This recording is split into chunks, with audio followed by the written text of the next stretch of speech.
What's up mga kalingap? Welcome back to my channel. It's me, Charlotte of Cebu. Yes po, today another talakayan, another interview session po ang magaganap. And ngayong araw na ito ay, this one is quite special. Bakit nga ba? Kasi hindi po to ordinaryong interaction. In this way po, mas lalo nyo po ako makilala. Kasi pag-uusapan po natin yung mga experiences ko. Kasi ito po yung pinangako nung una, yung videos ko nung una. Na,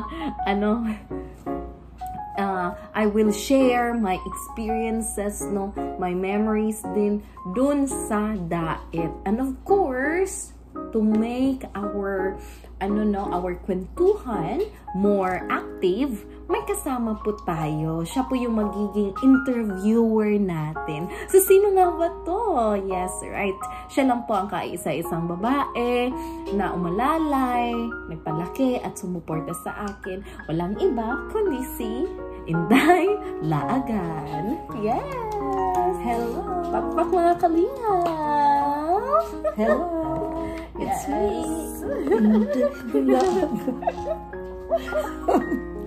Sorry po. Sa mga kalingap, sa hindi po nakakaalam, si Inday Laagan po ay siya po ang aking mama. Oh, wala pa po siyang channel, pero kahit wala pa po siyang channel, nagpapasubscribe na ako. Yeah. Please subscribe. Gumagawa na siya ng sarili niyang pangalan para sa kanyang YouTube. Please subscribe my YouTube channel. In the future. In the future. Channel 5. Sa ngayon, appear muna siya sa Channel 5. So, si Inday Laagan, ako yung babaeng nag-ire kay Charlotte. Oh, yes. Yun. Sa mga nakapanood po ng aking video nung sinalubong po namin ang bagong taon, nandun po si Mama. Kaya lang sa araw na ito ay, it's a unique segment po, no? Kasi siya po yung magiging interviewer natin. Gusto niya alamin yung mga bagay-bagay. Kaya nga, napag-isipan ko, why not to share it with you? Nang sa ganun ay, mas lalo niyo ako makilala. Kasi may naganap na interview na mapapanood niyo kay Kalingap Tata. So, please po, sa hindi pa po nakapanood, singit lang muna natin to. Kung gusto niyo po malaman ang takbo ng buhay ko, may isiniwalat po ako doon. And then, oh my God. Meron kambing. May kambing sa loob ng apartment namin. Ang hirap naman yan. Uy! So patuloy lang, bahala may kambing mo. Minsan nagiging kambing, minsan nagiging aso. Wala pong multo dito guys ha. Nandito po yung pamangkin ko, umiiyak. Hindi po yan siya. Grabe siya. Kaliki. So pasingit muna, no? Kasi nandito rin, nagising siya eh. Natutulog. Alam niyo ba kanina, gusto na namin mag-vlog. Kaya lang, nagising siya sa boses ko. Ewan ko ba sa batang to. Kailangan talaga hindi niya naririnig yung boses ko nang sa ganun ay makatulog siya ng manghimbing. Every time naririnig niya boses ko, ay talagang nagigising siya. Hindi man ako ang nanay nito. Na paano bang batang to? So, kasama po natin, no? Kasama natin, no? Oh, diyan. No. Sige. Shout out ka, manawagan ka. Baka gusto ka manawagan sa papa mo. Baka mapanood niya to, nakasubscribe pa naman yun. Ay, papa. Daddy. Shout out. Shout out, Daddy. Nag-tripan. Joke lang mga kalingap, no? Hindi pwede sila. Yan lang. Hindi natin papakita. Noo lang. Troll hair. Joke lang, no? Love chance. Ito, love namin to. Kasi nag-iisang baby sa buhay ni Inday Laagan. Ayan, bye-bye. Napag-tripan. Diyos ko. So, ayan na. So, ayan pa mga kalingap. Ipagpatuloy po natin ang ating diskusyon. Charot lang, diskusyon pa. Sa mga bagay-bagay na iyan. At pasensya na kung naririnig nyo boses ng pamangkin ko. Kailangan, kasi kami lang nagbabantay nito. Yung mama niya, wala kasi. sumakabilang sumakabilang bahay. Joke lang. Yan. Gumala lang mama niya, nag-relax baga. So kami muna, kami muna ang naatasang magbantay sa kanya. Kasi mahal. yung mga mama dyan, they need time for themselves. Correct. Hayaan nyo silang gumala, mag-enjoy kasi hindi po madali maging isang nanay. Lalong-lalo na yung mga lang, kakapanganak. Ay, bawal pala lumabas yung kakapanganak. Yung lang ba, ilang months lang galing panganak. Tama ba? Galing? Saan ka galing? Nanganak. Kapapanganak. Saan ka galing nanganak? Ayos-ayos ka, Charlotte, kaya ka nababas. Ayos-ayos. Saan ka galing? Nanganak. Kanang mga gikan ng nanganak ba? Kapapanganak. Oo. Saan ka galing nanganak? Oy, ba't gayot ka lang umuwi? Saan ka galing nanganak? Inirek ko muna yung bata. Ang hirap no, na magtagalog. Oo. Pasensya na. Yung baon namin, isang sako lang to. Kaya pag naubos na yung isang sakong Tagalog, kailangan tapos na din ang aming kwentuhan. Pasensya na talaga mga kalingap. No? Inaatake din ako ng allergy ko, yung ilong ko. Pasensya na talaga. Kung minsan talaga, nahihirapan ako mag-construct ng sentences. Pero ayan, tayo na, dadako na tayo sa ating, sa ating topic. Tanungan. Yeah, tanungan. So, tingnan natin. Kamustahan. Yes, tingnan natin kung sino nga ba sa aming dalawa ang magaling magtanong at magbigay ng sagot. Sagot mo. Naluloko na. Isang tanong, isang sagot. Yes. Kasi nga, kung hindi nyo po alam, si mama, nung pumunta ako sa Dait, kasama ko po yung mama ko. Kaya lang, una po siyang bumalik sa Cebu dahil may trabaho po siya. Akala ko nawala. Kaya ako po yung naiwan. So, alamin natin kung siya ba'y nalungkot nang ako lang doon, or siya ba ay hindi panatag dahil nga hindi naman ako sanay na magkawalay kami. So, ayun, anong una? So, ngayon, magsisimulan muna tayo sa basic na question hanggang pa-up na pahirap. Tingnan natin kung mahirap dito muna sa number 1 kumbaga. Yeah. Okay. Yeah. Number 1. Kamay sa dibdib. Nanunumpa ka ba? Nanonood. Na magsasabi ng totoo. Yes. Pawang katotohanan. Ang ganda niya. Okay. Nangangako po ako, mga kalingap, na magsasabi ng totoo. Lahat naman dito sa vlog ko, sinasabi ko naman yung totoo. Kilala na nila ako for being straightforward. Ayoko talaga pakimi-kimi. Yes. Ayoko nang magbibigay pa ako ng ligoy-ligoy ba? Sila na bahalang mag-analyze. Ayoko ng ganyan. Nang sa ganun, ayoko kayo mahirapan. Kasi nga, nahihirapan na ako mag-explain sa Tagalog. Pahihirapan ko mahirap kayo. Ba tayo lahat? Mahirap tayo tayo yun. Yung mga naririnig nyo kay Charlotte about sa buhay niya, totoo lahat yun. Kulang pa nga yun. Pasensya na ha kung disgusting yung ginagawa ayun ay mga partial pa lang yun. Yes. Hindi pa yun ang pinaka-deep yeah, sa buhay namin. Ang dami pang hindi nyo alam. Don't worry. So, huwag nilang alam. As the time goes by, isisiwalat natin yan. Dandahan lang. Dandahan lang, pero kung hinay-hinay lang, kay kung pugsun, magdugo ba yan? Madapa, awat, hindi na makakabangon. Okay, ngayon dadako na tayo sa unang tanong. Unang tanong ko. Number 1. Sino ba siya? Ikaw ba ay si Charlotte? Number 1. Number 1, ang tanong. Nung inhuman deal! Ay, di ba pala? Deal or no deal? Okay, tanong na. Di ba ako ina mo? Ay, hindi. Yun mga kalingap. Hindi kami mag-ina. Kaibigan mo lang to. Naging yaya lang ako dati, sa totoo lang. Yaya, I'm your yaya. Yung naiwan kita doon sa Dait na tinatawag na Lighthouse, October yun, nung umuwi ako sa Cebu. Kamusta naman yung araw-araw mo doon? Araw-araw mong buhay. Yung totoo. Charot lang. Yung piki. Nakakatulog ka ba ng mahimbing? Komportable ka ba sa... Yung katulad natin, magkatabi kasi kami doon. Isa lang yung kwarto namin. Tapos, pag umaga kasi, siyempre, nasanay sila sa akin, mama nila ako, siyempre, parang yung siniservisyuhan ko pa din sila. Kahit ganyan, oo, kung sabihin yung oo, ito na nga, mag-ina talaga kasi. Oo. Kasi, talagang siguro, sobra ko lang silang mahal. Oo, dalawa lang kasi sila. Kaya sobra ko talaga siguro silang mahal. Siyempre pag alis ko doon sa sa lighthouse, siyempre iniisip ko, kamusta na kaya si Charlotte? Sino na kaya ang gumigising sa kanya? Kasi talaga si Charlotte ay matagal gumising yan. Nung nasa Cebu kami, ako ay pumapasok na siya ay natutulog pa. Kasi yung trabaho niya is panggabi. Nagtuturo kasi siya. Meron siyang schedule sa lunch, sa afternoon, at sa evening.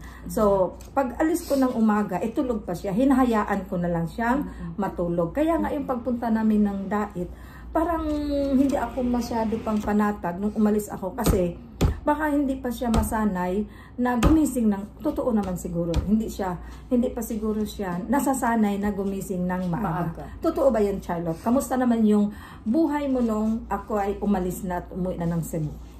Mahirap na masaya. Yun talaga. Unang-una, totoo, schedule pa lang ay nahihirapan na ako. Dahil nga, I'm not a morning person. Sanay talaga ako, active talaga ako sa gabi. Kasi nga, yun yung nakasanayan na schedule ko. Yun kasi yung oras ng pagtuturo ko baga. And then, wala tayong magagawa. Kaya kadalasan talaga yung gumigising sa akin si Kuya Val. Ginigising niya ako. Pumupunta siya ng kumakatok. Ginigising niya ako. Kasi alam niya na hindi ko talaga kayang gumising ng maaga. Ito po yung unang buwan or going to 2 months. Yung struggle para sa akin. Dahil nga, bago yung lugar, wala din ako mga friends doon. And then, iba yung galawan doon, lalong-lalo na countryside pa, probinsya. Ibang-iba sa nakasanayan kong buhay sa syudad. Yun.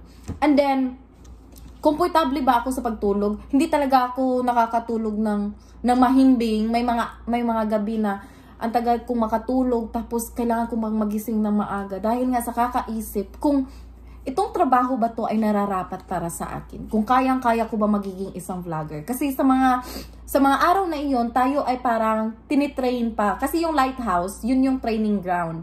Kung baguhan ka pa lang, dun ka ilalagay, sasama ka Kuya Val, mag-o-observe ka, isasabak ka, dun, ang dami mong matutunan. Kaya ako naging ganito ngayon. Kung sa tingin nyo, yung palaging yung mga positive comments nyo na ang galing ko na mag-vlog, it is because of Kuya Val. Dahil siya po talaga yung nag-mentor sa akin. Siya yung number 1 na naglabas. Pinakita niya. Dahil sa kanya, doon ko natuklasan na, ay, may potential pala ako. Kaya ko palang ganito. Noon, last around 2023, wala akong inisip na never kong pinangarap maging isang vlogger. Kasi nga, mayayain ako. Di ako marunong makisalamuha sa tao. But ngayon, I feel confident na. Makapal ng mukha. Makapal na. Yes, Kalingap, totoo yun. Masasabi niyang mahiyain siya. Kasi nung saan ba nag-start yung pagkamahiyain? Sa totoo lang, ako ang ina, so ako ang mas nakakaalam. Si Charlotte ay hindi talaga yung tipong pinanganak kong mahiyain. Kasi nung nag-grade 1 siya, alam niyo ba, Kalingap, totoo to ha, hindi ito plastic.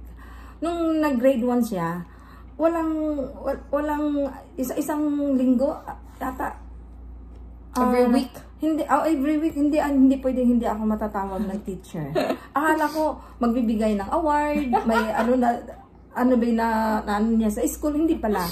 So, lagi sinasabi sa akin ng teacher niya, si Charlotte ba ay laging nanonood ng mga cartoons, yung mga cartoons na mga kasi alam niyo mga Kalingap, si Charlotte ay nagiging storyteller sa mga classmates niya.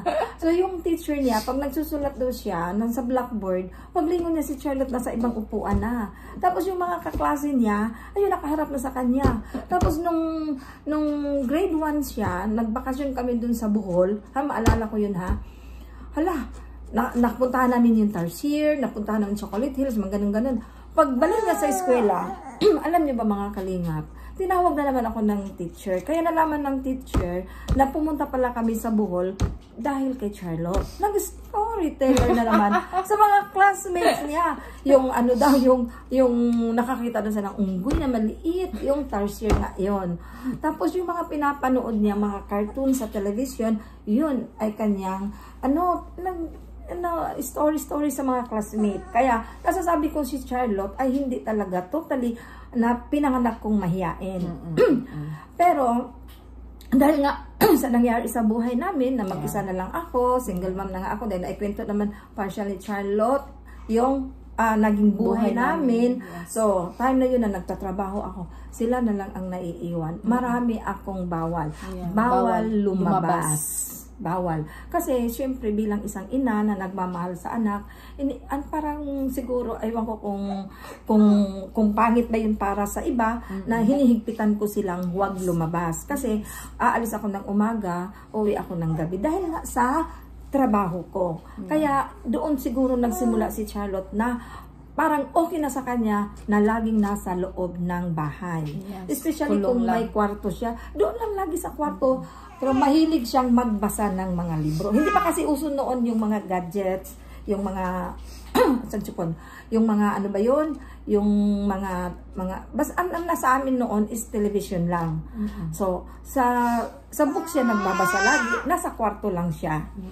Kaya nung nandiyan na siya na nagtitraining na siya ng pagbablog, na nakita ko na ngayon na unti-unti hanggang sa nagustuhan ko na yung pananalita niya. Parang natalo pa nga niya ako sa pagsasalita ng Tagalog. Although ako ang mayroong mas marunong magtagalog sa kanya kasi nga laagan nga eh. Inday laagan. Gala-gala. Oh, gala-gala. So napupuntahan ko na ito lagi noon ang Maynila. So, marunong na sana akong magsalita ng Tagalog. Pero, naunahan pa ako nito na mas maganda pa siyang pakinggan magsalita ng Tagalog kaysa sa akin. Pero, in short word, Bisaya talaga ang mga tune namin. So, yun na yun. So, ang tanong ko sa kanya is, yun, okay, hindi masyado siyang panatag nang naiwan ko siya doon. So, ito na ang pangalawa kong tanong sa kanya. Sa nalaman ko kasi doon sa Lighthouse is marami sila doon. So, ang tanong kong pangalawa sa iyo, Charlotte, lahat ng nakatira doon ay nagugustuhan ka ba? Wala bang nagko-contradict sa iyo? Pasensya na mga kalingap ha. Excuse muna si Mama kasi ang ingay ng ano ko, yung pamangkin ko eh. Naging kasamahan mo doon. Kasi alam ko marami doon eh. Nung malis ako doon kasi sa Lighthouse, may mga nakatira pa doon. Oo. Maraming vlogger sa Lighthouse. Marami pa doon. Kasi ang Lighthouse talaga, doon talaga tumitira yung mga bagsakan vloggers. ng vlogger doon. Kasi nga, alam naman natin na pag nandun ka sa Dait, ay hatak views talaga yan. Kikita ka doon. Unlike kung nandun ka sa ibang lugar, ay mahirap at kailangan doble sipan. So, ang tanong ko sa kanya is, kasundo ba niya lahat yung tao doon? Lahat. So, yung mga tao, lahat. Walang maiiwan, ha? Honestly speaking, sa totoo lang, ramdam mo naman yun kung sino yung mga taong ayaw sa'yo. So, hindi ko masasabi na lahat ng mga tao doon ay gusto ako. Nakikisalamuha, pero never ako nakikipag-plastic sa kanila. Nakikisalimuha ako kasi as a respect, kasi nga, una sa lahat, sila yung una sa akin, sila yung maraming experience sa akin. Di na natin isipin kung sila yung nakakatanda o hindi. Ganon. So, talagang ramdam ko kung sino doon yung mga totoong tao. At makikita nyo yan sa mga vlog ko. Kung sino yung palagi nyo nakikita sa videos ko, sila po yung taong pinagkakatiwalaan ko. Sila yung tao kung saan ako komportable. Sila yung taong never ako i-judge. Kung may mga tao doon sa Lighthouse na hindi nyo nakita sa video ko, sila yung tao na hindi talaga bukal ang kanilang loob sa akin. And I don't force them, no? Kasi nga, we can please them. May mga tao talaga na kahit anong gawin mong maganda, kahit anong ipakita mo sa kanila, kahit wala ka namang negatibong motibo sa kanila, pag ayaw nila sa'yo, they will surely, di ka talaga nila magugustuhan. So, ang sa akin lang naman, palagi kong iniisip doon na nandun pa ako sa Lighthouse, trabaho lang. Trabaho, walang personalan. Trabaho talaga. Kasi yun yung main goal ko. Kung bakit ako pumayag na magstay doon sa Lighthouse. Yung pagiging vlogger. Kasi wala talaga akong experience sa pagiging vlogger baga. So, ayun mga kalingap, ito po yung sagot ko, no? Maganda yung tanong ni Mama. Yung mga questions niya ay surely related sa akin. Kasi ano lang siya parang nangamba, nabahala din. Kasi nga, hindi niya alam kung anong mga galawan din doon. Although may mga nagbibigay ng ano sa kanya, anong tawag din, pa-update patungkol sa akin. Tsaka nanonood din siya sa bawat uploaded videos ko. Pero ibang-iba talaga pag ako mismo yung tinatanong niya at ako mismo yung nag-share. Kasi ang hirap kasi kung naririnig niya lang sa iba yung mga kaganapan doon. And yun talaga ang gusto ko. Sa tuwing nagkukwento ako kang Mama, di ko talaga, walang pa-filter yan. Kung ako'y nga'y walang pa-filter sa inyo, never din ako nagsisinungaling sa Mama ko. Sasabihin ko talaga sa kanya kung sino or ano yung nararamdaman ko. So yung tanong niya ngayon, ngayon lang niya tinanong yan. Parang naka-reserve baga. Kasi naisip ko, why not na i-share din namin sa inyo? Nang sa ganun ay isahan na lang baga. Isahan na lang yung pangyayari dito. So ang galing, no? Nakaano na tayo, dalawang tanong na yung itanong ni Mama. At saka di ko din in-expect yun na sa ganitong edad ko ay nababahala pa siya. Imagine, 30 years old na po ako mga kalingap. Pero ganun talaga ang pagmamahal ng isang ina. Hindi iniisip kung ilang taon na yung anak nila, basta nandun pa yung pagmamahal at concern sa mga nanay dyan, makaka-relate talaga kayo nito. Hindi alintana kung anong edad na, kung anong edad ng anak nyo, kung malaki na ba to, hindi, may asawa na ba, hindi. Basta yung concern nyo at pagmamahal nyo, talagang gusto nyo malaman kung anong nararamdaman nila patungkol sa bagay-bagay or sa sitwasyon kung nasaan sila ngayon. So, ayun, dadako na naman tayo sa pangatlong tanong. Ilang tanong ba to? No? Exciting para sa akin. Kasi ito po yung unang pagkakataon na maririnig mo yung Mama ko na nagsasalita. Lalong-lalo na dito sa channel. Si Mama kasi kalog din yan. Pero dito sa right now, makikita nyo yung seryoso po yung magiging talakayan natin. Kasi nga, in this way, mas lalo nyo din akong makilala. Alright, lalo na marami na kayong naririnig na issue, mga nagre-reaction sa akin. And ito yung palagi kong sinasabi na I prefer na dito nyo talaga maririnig sa vlog ko yung mga kasagutan na mga bulong-bulong na naririnig nyo dyan sa paligid. Alright, tayo dadako na sa pangatlong tanong. Hirap talaga maging nanay sa totoo lang. Alam nyo, sa totoo lang, in my case, maraming nagtatanong, bilisan mo na Charlotte, kailangan ganito yung mga pa-comment nila. Kasi daw, matanda na, baka mag-menopause na daw. Kalma lang po kayo mga kalingap, no? Mature lang po yung face ko, pero wala pa po akong planong mag-anak kasi nga, alam ko kung gaano kahirap maging isang nanay. Hindi talaga madali. Madali lang sambitin. Tsaka masarap din. Sabi nila, maganda daw ang feeling pag naging isang nanay ka na. Totoo naman yon. But not in my case. Kasi nga, pag mag-anak ako, dapat, stable na ako sa lahat ng bagay. First, mentally, yung mental mo. Dapat stable ka na. Mentally stable, spiritually stable, no? Financially stable, lahat physically stable. Kasi halo-halo yan. Pag biglaan na nagkaroon ka ng anak, tapos hindi mo pinagplanuhan. So ako talaga ayoko ng like diretso-diretso sa mga bagay-bagay na ganyan. Alright, napapahaba na. Ano kayang pangatlong tanong ni Mama? Baka hanggang 5 questions lang to, no? Tingnan natin. So, yung third, dadako na po tayo sa pangatlong question. Sa pangatlong tanong, nasagot na niya yung una at pangalawa, at least nalaman ko na okay pala siya doon. So, salamat dahil yung sagot ni Charlotte ay maganda para Charot sa lang. Wala ka namang ikabahala doon kasi nandun naman si Kuya Val. Okay. At alam mo naman kung gaano ka-stricto si Kuya Val pagdating sa akin. So, ayan. So, bawat galaw ko doon ay alam po ni Kuya Val. So, shout out Kuya Val. Thank you ng marami sa iyo. Yes. Dahil pag-alaga mo kay Charlotte ko. Yes. So, yung pangatlong tanong ko, Charlotte, yung nabigyan ka na ng task na mag-field kayo, yun ba ay bukal sa iyong kalooban na gawin mo? Yung feel mo ba yung trabaho mo? Yung kaya mo bang gawin yon? Kasi hindi lang kasi yung pagcha-charity yata yun. Yes. Oh, kundi Totoo. marami pa ako kasi napapanood. Katulad nung mga Kalingap Talks. Yeah, pinasok talaga natin yung Kalingap Talks, no. Ang lahat din ay nabigla. Sa totoo lang, lahat po ng ginawa ko doon sa Dait ay nagustuhan ko po. Hindi po tayo pinipilit ni Kuya Val. Because yun po yung parang motivation ko. And then, ang dami kong trinay kasi inaano pa namin pinapakita o parang inaano pa ni Kuya Val kung saan talaga ako magaling. Kung napansin nyo, nagkaroon tayo ng teleserye o nauna ko talagang ginawa doon ay yung teleserye. And then, pagkatapos ng teleserye, nung tinanggal na yung teleserye, ay nag-educational tour na tayo. Nung namasyal tayo sa Dait at nagbibigay tayo ng mga impormasyon patungkol doon.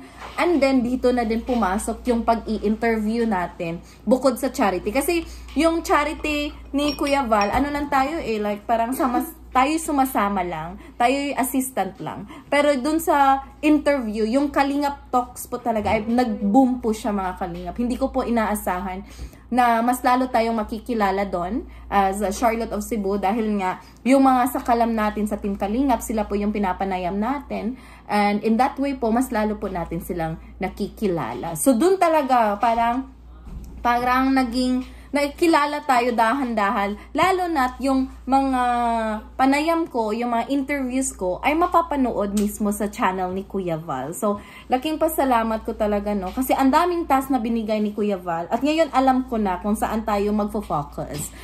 Pero, wag din natin kalimutan na yung main goal po ni Kuya Val ay yung charity. So, kung napapansin nyo po sa channel ko, dito po sa Angeles City natin pinasok yung unang pagcha-charity natin. It means po, yung binigay po natin doon, hindi po mismo sa revenue ko kasi nga nagkakaproblema pa tayo sa AdSense. Yung binigay natin pang-ayuda baga ay sa sa mismong kita po ng aking pagtuturo, no. Ayoko nang patagalin pa kasi yun talaga yung goal ko for this year na ipapasok natin yung charity. Kasi nga, yun naman talaga doon nakilala si Kuya Val. And since he's my lolo, so susundan po natin yung yapak niya, mga Kalingap. Siya po talaga magbibigay siya po talaga, number 1, ang nagbibigay inspirasyon sa akin na ipagpatuloy yung pagiging vlogger. So, hindi po madali, pero ang ganda ng kakalabasan sa loob ng 3 buwan. Nahasa talaga tayo ni Kuya Val. At masarap sa pakiramdam kasi nakikilala na din tayo bilang Charlotte of Cebu. So, yun po yung sagot ko sa tanong ni Mama.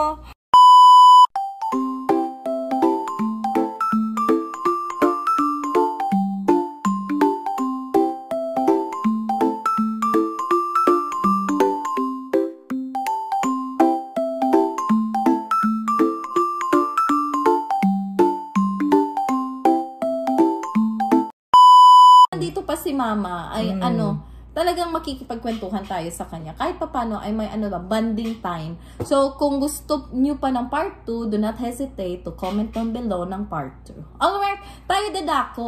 Ang bilis lang ng oras, parang umabot na tayo, malapit na tayong umabot ng isang iyo oras. Na nga, mga so, yung part 5, part 5. Quiz number 5 na tanong. So, ako mga Kalingap, sa totoo lang, ay natutuwa ako sana yung parang na-achieve ni Charlotte ngayon. Dahil nakikita ko lahat yung mga pag-vlog niya. So, pagka-after sa akong work, pag-uwi ko sa bahay, doon ako mismo sa television nanonood para malaki kumbaga. Ano sa pakiramdam? Parang artista na sabi ko, artista na, parang pangarap ko lang noon, gusto kong mag-artista, gusto kong mapanood mo ko sa TV. Yeah. Nagkatotoo. Hindi kasi talaga, mga Kalingap, ayaw niya kasi hindi pa niya kilala si Kuya Val.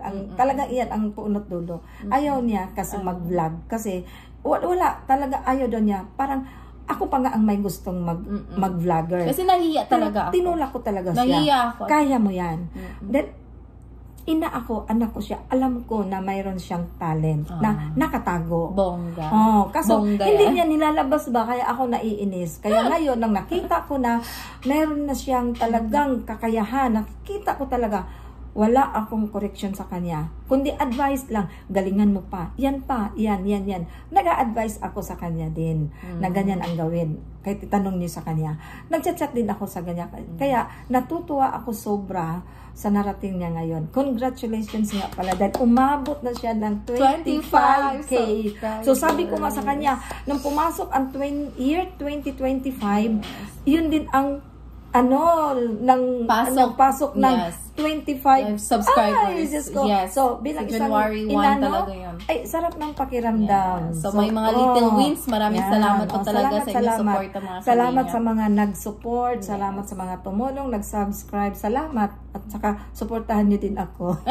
Kahit wala Ngayon, pa dadako na tayo sa Sa pang-last na tanong. Yes. So, yun nga. Hindi na ako nakabalik ng diet, no? So, hindi ko talaga kilala itong taong to. Kundi nakikita ko lang din dahil, hoy, nag-subscribe ako sa'yo. May 1 point ka na sa akin. Nag-subscribe ako sa kanya. Kasi nagustuhan ko din yung mga napapanood kong pag-charity niya. Humble masyado siya, magsalita. Basta magaling din siya. Pero naririnig ko, pero hindi ko, never kong tinanong din kay Charlotte yan. Sino ba siya sa buhay mo? Ano ba siya sa buhay mo? Wala. Kasi nanonood ako sa mga binablog nila.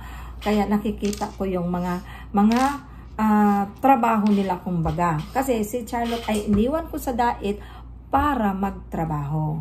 Kasi yung vlogger, hindi yan laro. Trabaho yan. Diba? Alam natin lahat yan. Na trabaho yan. Kaya nga, nag-aalala nga ako sa kanya kung kaya ba niya. Sa totoo lang, pag alis ko, talagang, oo. Kaya nga, ngayon, nung nalaman ko sa kanya na mayroon na naman siyang para bang nagiging, ano ba tawag nito? Yung parang pa-boom na naman ba? Pero hindi ko pa siya nakikita totally ng personal. Hanggang ano lang, dyan sa vlog lang. So, ang tanong ko sa iyo, Charlotte, kailan ko ba makikilala ng personal, makaharap itong naging tambalan mo ng tatalot? Bakit ba tatalot ang noon beralot, ngayon tatalot? Bakit? Ano ba tong tatalot na to? Kasi combination niya ng pangalan namin ni Kalingap Tata at saka pangalan ko sa Tatalot. Bakit ba naging Tata yan? Ang Tata, pambabaing name yan. Yun lang daw yung palayaw niya. Yun yung tawag ng mama sa kanya daw. Tata. Pero hindi po talaga Tata yung real name niya. So, ayun. Yun. Kasi nga, natapos na yung Biralot. And then, si Kalingap Rab kasi nakakuha ng idea na niyan. Kay Rab yan at hindi yan kay Kuya Val. Yung Biralot, kang Kuya Val yun. And then, may bulong-bulong at saka naisingit din sa ano ni Kuya Val. Kasi ito si Tata, may love team siya. Siya mismo gumawa. And then, pinasok niya dun sa kang Rab. Ayun.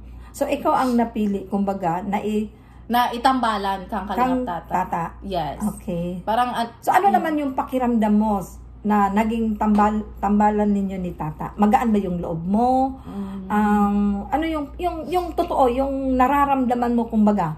Kasi meron na naman akong napapanood, katulad ni Kalingap Rab. Nanood ako doon. Sa live mo, Kalingap Rab. Hi, Kalingap Rab. Tayo ay magkamag-anak lang. Naririnig ko yun. So, ano ba yung nararamdaman mo? Yung tunay na nararamdaman mo, ano ba?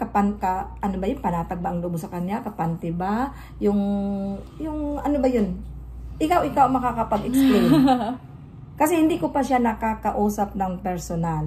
Either sa phone, hindi pa. Hindi ko pa siya nakikilala. And then, patungkol din sa live, no, nabigla din ako noon. Sa totoo lang, nanood ako noon. Tapos, hindi ko na tinapos.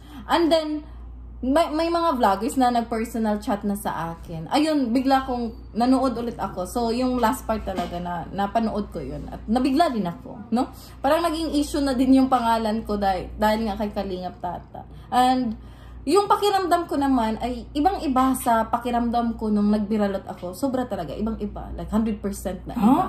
Dahil nga, una sa lahat, Bisaya si Tata. Hindi ako nahihirapang makipag-communicate. Hindi niya nabibigyan ng ibang kahulugan. Kasi nga, alam mo naman, pag ako nagtatagalog, parang iba yung kahulugan baga. May mga times, may mga sentences ako na iba yung pahiwatig ko at iba din yung pagkaintindi ng taong kinakausap ko. Unlike kay Tata, purely Bisaya lang. Magkasinabot Jud kaayo. So, dali rad. No need for me na elaborate lahat ng gusto kong sabihin. Kasi nga, diretso yung pag-uusap namin. Hanggang doon lang yon. Na ano, yung kwentuhan namin. yung pagkasinabot lang sa pag-uusap. So, wala nang iba. So, masasagot ito ni Kalingap Rab? Kailangan pa ba si Kalingap Rab ang sasagot nito? Yeah! Hanggang lang. Kung minsan nakikita hanggang mo. doon lang. Nakikita mo na nagbi-video call kami, pero hanggang ano lang. Yung Kasi parang may narinig ako doon kay Kalinga Prab, sabay daw kayong umuwi. Ayun, pakisagot mo nga sa akin kasi sabi mo sa akin, ikaw lang mag-isa. Kasi minemonitor ko siya. Saan ka na ngayon? Sino kasama mo? Ako lang mag-isa. Sinabi ko ba yan? Kalinga Prab, ano ba yun talaga? Bulong lang yon? O wala lang yon? Kasi parang siya lang mag-isa. May CCTV ako kasi sa kanya. Parang wala yata siyang katabi. Sa bus. Ano ba Kalinga Prab? Yung ang totoo? So anong sagot doon? Totoo o hindi? Na. Sinong kasama mo pagpunta mo dito sa Maynila? Sa totoo lang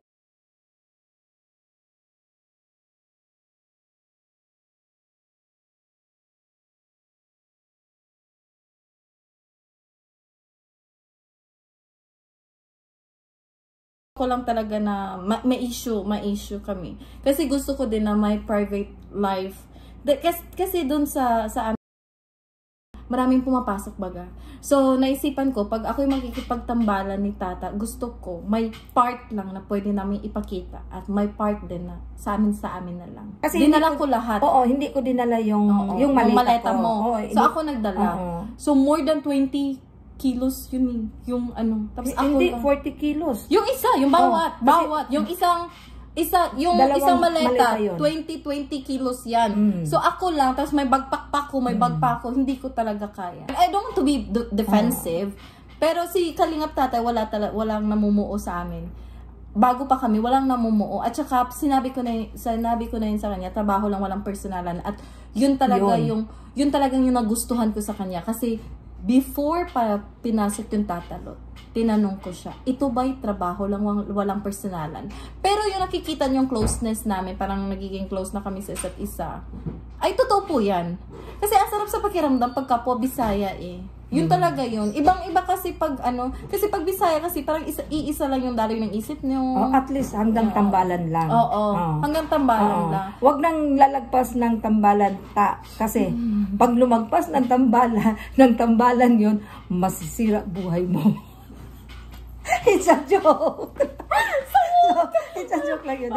So, yun na yun So, I hope na makilala kita ng personal, makausap kita ng personal. So, salamat at naging tambalan sila ni Tatalot ganon. So, I hope na sana uusbong at mas makilala pa kami dalawa. So, salamat kung natulungan mo din si Carla. Kasi yun naman talaga yung target goals namin dalawa eh. Makilala lang. At si Tata, kilala na. So, parang parang tinutulungan niya lang ako. Tinutulungan niya ako na makilala yung channel ko. At saka, hindi ko rin akalain kasi siya yung unang sakalam, masasabi ko talaga, unang sakalam. Sakalam is parang famous baga sa Team Kalinga. Na sa mga vlogger, hindi nag-atubiling tulungan ako. At siya yung unang Kalinga partner na isinama talaga ako sa mission field niya. So, yun pa lang ay parang nasayahan ako baga na, ay, ang sarap sa pakiramdam na may mga tao palang supportive din. At saka si Tata, dun siya kinarag. Iba yung mundo namin eh. Ako nakasentro, nakapokus na ako kay Kuya Val. Si Kalingap Tata, dun yun kay Rab. And then, umokay siya. So, parang nag-unite yung mundo namin. So kumbaga, inimbita kayo ni Kalingap Rab. Na, yung na maging tambalan kayo. Yes. And yung Tatalot, hindi talaga yung nakafocus sa amin. Ano lang kami, pasingit lang baga. Pasingit. Hindi kami yung main character. Supporting lang kami. Pero ang sarap sa pakiramdam kasi may mga sumusuporta na sa aming dalawa. So, and yung mga nagmamahal din kang Kalingap Tata, ay sinubscribe din yung channel ko. May mga hindi din nagkagusto, pero mostly, they are supporting us talaga. So, laking pasalamat. Huwag kayong mabala kayong hindi nakakagusto dahil hanggang tambalan lang sila. Hanggang trabaho lang. Yes, trabaho lang, walang personalan. At kung maaari, huwag nyo nang kulitin si Tata kasi siya yung tipong tao na di talagang umiimik sa mga ganyang bagay talaga. So, wag na natin siyang kulitin. So, kulitin nyo na lang si Charlotte. Kasi nagsasabi talaga ako ng totoo. Mas maganda talaga yung nagsasabi ng totoo. Kasi, bakit itatago? At saka, masingit ko lang, yung picture. Yung picture kasi may naka-picture sa amin na isa ding Kalinga partner. Na nakita kami sa SM. Totoo yun, nakita kami sa SM. Kasi, yun yung... Alam nyo yung pinicturean kayo? Hindi. Parang paparazzi. Parang ano yung, may parang stolen shot, gano'n. Yeah. Ay, sa susunod, huwag magpa-stolen shot para magaling. Magaling ba? Oo. Dahil kung ako na magpipicture, ay, magagalit ako kung stolen shot. Okay lang naman sa akin yun, kasi wala man kaming ginawang masama. Yes. And plano talaga namin na mag-sine that time kasama sila Maria Ligaya at saka yung husband niya. Shout out Maria Ligaya. Kaya lang, hindi na kami umabot sa last show, oo. So, napag-isipan namin, nakakain na lang kami sa restaurant. Yung sinabi nila na, may nakapansin kasi nasa fast food kami, ay nasa food court. And then sabi nila, nagmamadali daw kaming umalis, parang nagtatago baga. Hindi po, never po. Never po talaga. Wala po talaga akong paki sa mga ganyang bagay kasi wala naman akong tinatago. Yung bumaba kami, ay pumunta kami sa, so sa may nakakita ground. At may nagpicture sa inyo? Yes. Kung sino ka man, sana sinend mo sa akin yun para ako ang magtanong. Ano si Kalingap Tatay, di talaga magbibigay ng pa-statement sa mga ganyang bagay.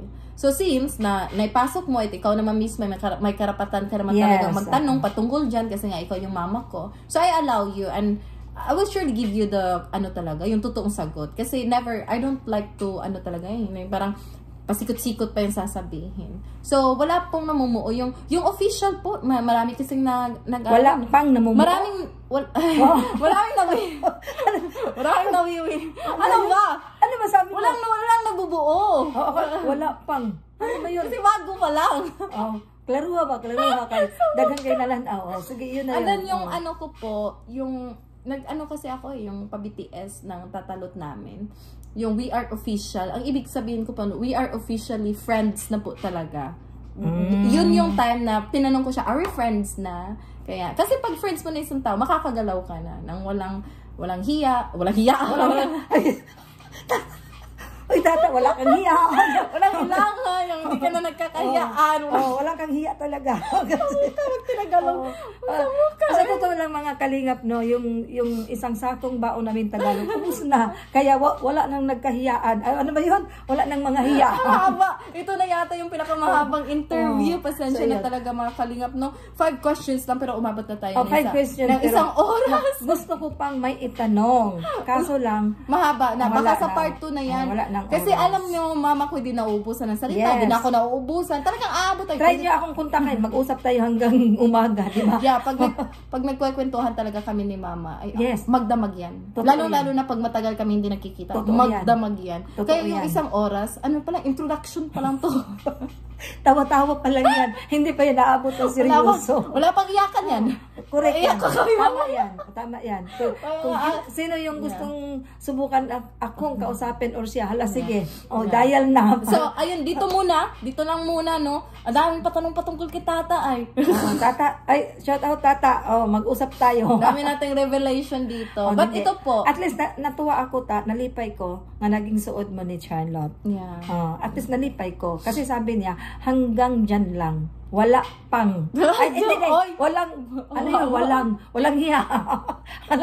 Hindi. Huwag natin bigyan ng ibang meaning. Ako dito. Ang daming revelasyon. Ito pa interview lamang, pero marami ding revelation. Parang chikahan lang to. Oo. Enjoy ka na. Hindi pa, kulang pa. Gusto ko pang magmarites, no? So yun po, ito talagang mahaba na, pagpasensyahan nyo na. At kung kayo may nag-enjoy or nabitin sa isang oras na ito, maaari po kayo mag-comment ng part 2. And marami pa akong itatanong. Maaari nyo ding ilagay ko anong topic na parang maka-focus. Kasi pag ako ang nagtanong dito, ayoko yung nagsisinungaling siya. Dahil hindi ako titigil sa pagtatanong. And never naman ako nagsinungaling sa vlog ko. Bahala na mag-away kami. Basta sabi ko talaga, ano ang totoo. Yeah. Kaya, yun talaga, nagsasabi siya ng totoo. Kasi pag ako din ang tinanong niya, hindi din ako magsisinungaling. Sinasabi ko din. Yes. Kasi kumbaga, vice versa. Open up kami sa isa't isa. Alam ni Mama yung mga patungkol sa love life. Yes. Yung mga taong gusto ko nang sakalin. Joke lang. Wala tayo yan. So, ayun po mga kalingap, we will just end here. Maraming salamat kasi nga mahaba po ito. Ito po yata yung mahaba nating interview, no? Pero maraming salamat kasi pinanood at tinangkilik nyo ang ganitong klaseng interview session namin. So once again, if you do want more about more session like this, feel free to comment part 2. So hanggang sa muli, it's me, Charlotte of Cebu. Inday Laagan. Yes. Channel 5. Please subscribe. And this is our Kalingap Talks. We will see you next time. Goodbye for now. Bye.